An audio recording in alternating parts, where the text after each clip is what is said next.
wrist cars. So this is a great way to get some wrist mobility in and really focus on where's your body holding tension. So you can sit down like I am right now on your knees, standing on a bench, whatever feels good for you.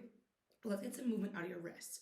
Wrists are one of the things that most of us forget about. I mean, we might feel the tension, but we forget to warm them up or stretch them out. And really then a lot of things suffer.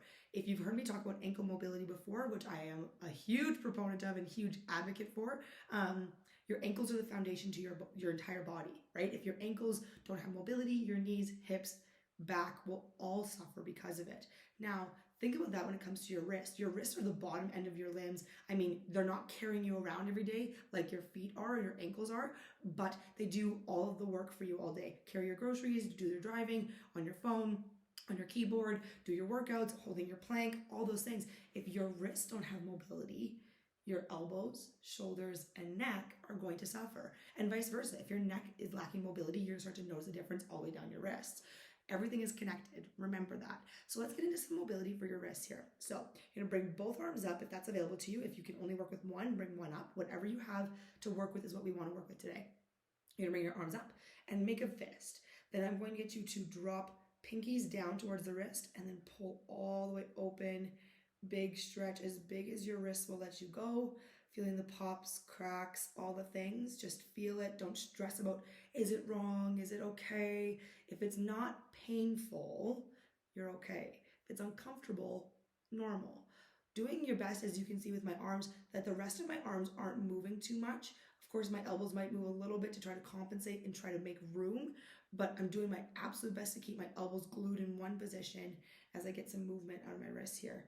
Now I'm feeling tendons move around a little bit. Again, not uncommon, just feel it out. And then you're gonna turn it around. So you're gonna do about 5 to 7 in one direction and then pull thumbs towards you and all the way open. Thumbs come down towards the ground and then pull all the way towards you. Yes. So just notice how one side feels over the other. One direction might feel nice and comfortable, a little bit more easy, a little bit more fluid in the movement, and one might feel like, oh my gosh, who knew I had so much tension in my wrists? Get one more all the way through. We're trying to get a little bit deeper in dropping the wrist down, getting some movement through the front of the wrist, because this is where we sit a lot of the times. Yeah, plank on your computer, on your drive, whatever. So making sure that we get deep movement through the wrist there. All right. Now, once I do that, I like to come back together, keep my forearms and elbows and my wrists glued together, and then I get some movement this way too. So I've released the tension out of my hands. Again, a little bit slower, more controlled than the crazy version. Slow and controlled, and then switch directions. And again, just allowing my body to just feel and be, not stressing about what's going on here. Of course, if this isn't available to you, if you're only able to use one hand, then you're going to just go through and do a little bit quicker motion versus the slow, deep, intentional movement, okay? That's what it comes down to at the end of the day. And then add in whatever movements you need. As you can see, that's what I'm doing here. Move however you need. When you are doing any kind of stretches, whether that is with me in the Intentional Wellness Company, or you're doing this on your own, and you're following some sort of program, your body will tell you what you need. If you need to add in an extra stretch or you need to add an extra 10 seconds of the movement, do whatever you need to do. Your body will tell you what it needs if you're willing to listen. And while we are, myself as a coach and a trainer, and everybody else on the internet, I will speak on behalf of them. We are the guides in your practice. You are in control of it. So if you need to add in a little bit more movement or a little bit more stretch at the end, go for it.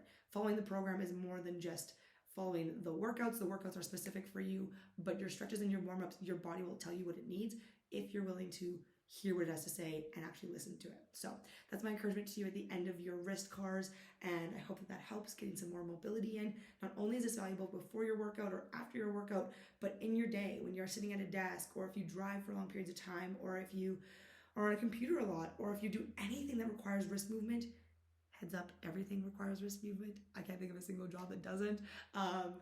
Make sure that you're getting some wrist mobility in, because your body will thank you for it in the long term, and it'll help you prevent some tennis stuff going on with your elbows or elbow tension, as well as some shoulder and neck stuff. If you can work your way through all the joints to support each other, it will be of extreme value for you. Now, that is your wrist cars. That's your little spiel. I hope that you have a wonderful day and enjoy the wrist mobility.